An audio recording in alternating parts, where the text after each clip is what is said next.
but you'd be weird to do that, and I'm not endorsing it.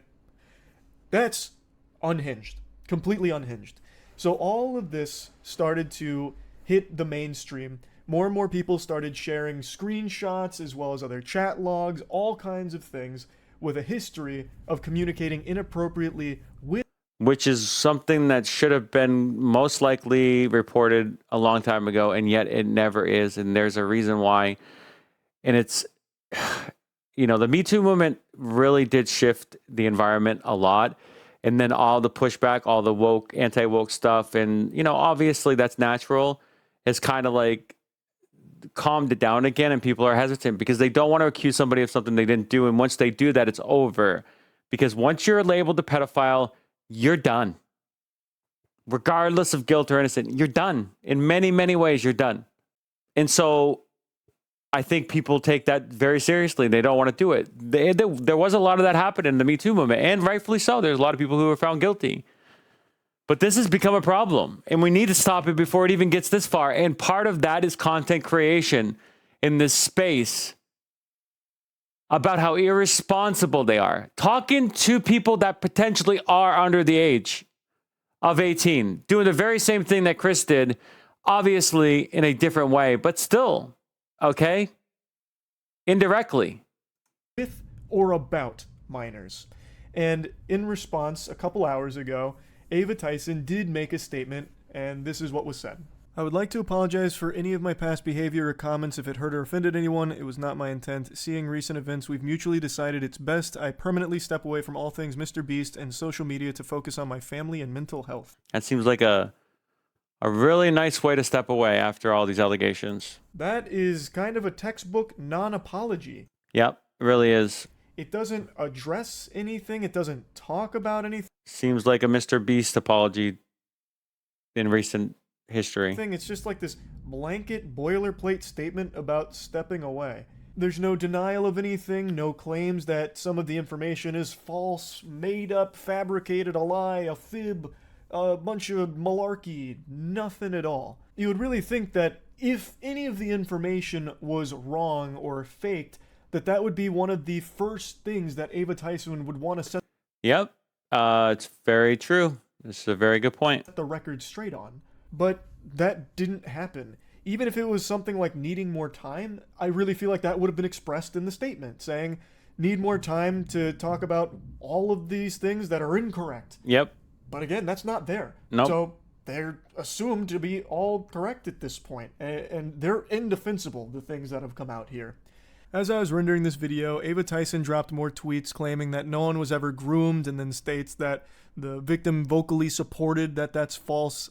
I again already told you my feelings on that. And that's the issue. I got all of these girls out there, all of these boys out there who see these content creators like Cassie, who's now 18, right? But I'm just saying, like, as a general rule, like something that is within our orbit that we've talked about, that call Asmin Poppy. It's weird as fuck. And just think, Cassie's above age. Think of all the other people that are not, that are hoo-hawing over these content creators.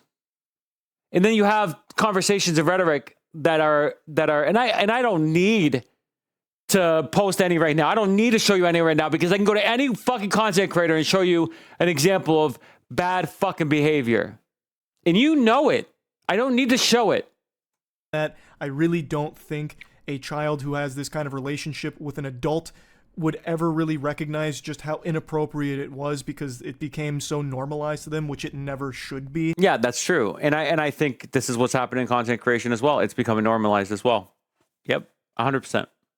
It's a horrible thing, and there really is no... Just like everything else, too. I mean, it's not just content creation. It's the fucking world, social media, everybody being, exposed to all these images and all this violence. It's becoming normalized. School shootings, normalized. All these things are normalized. It's not just them. And people could be like, well, if that fucking world's going crazy, then I'm just like, I'm not even doing nearly as bad as everybody else is.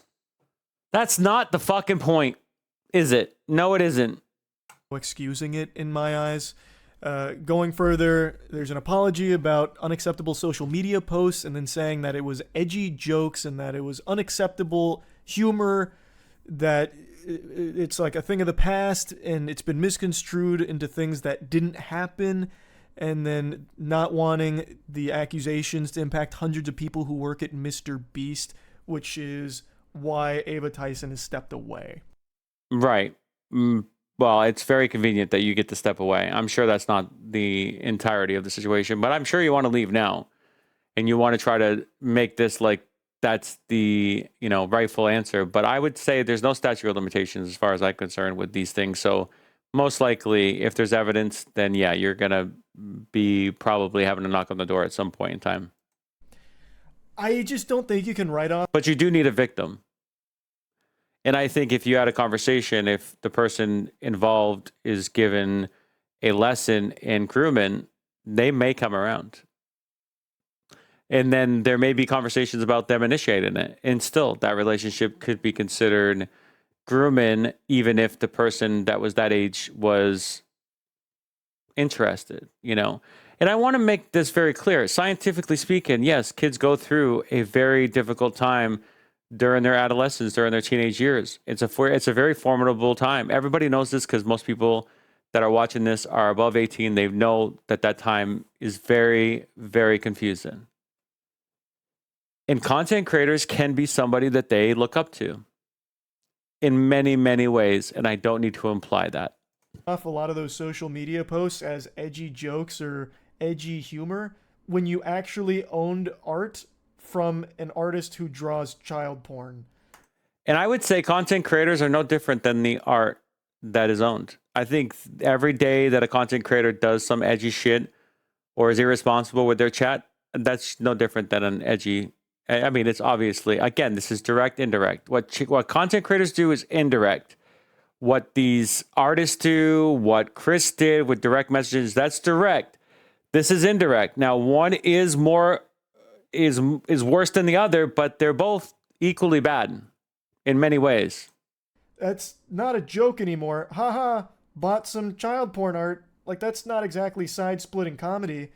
Like, I don't really think you can just go ahead and hand wave that as being edgy and like old humor that you've grown from. And I want to speak to this. These content creators have no choice but to cover this. They've gotten so big that whether or not they want to cover this, they have to cover this. Their chat demands it. Period.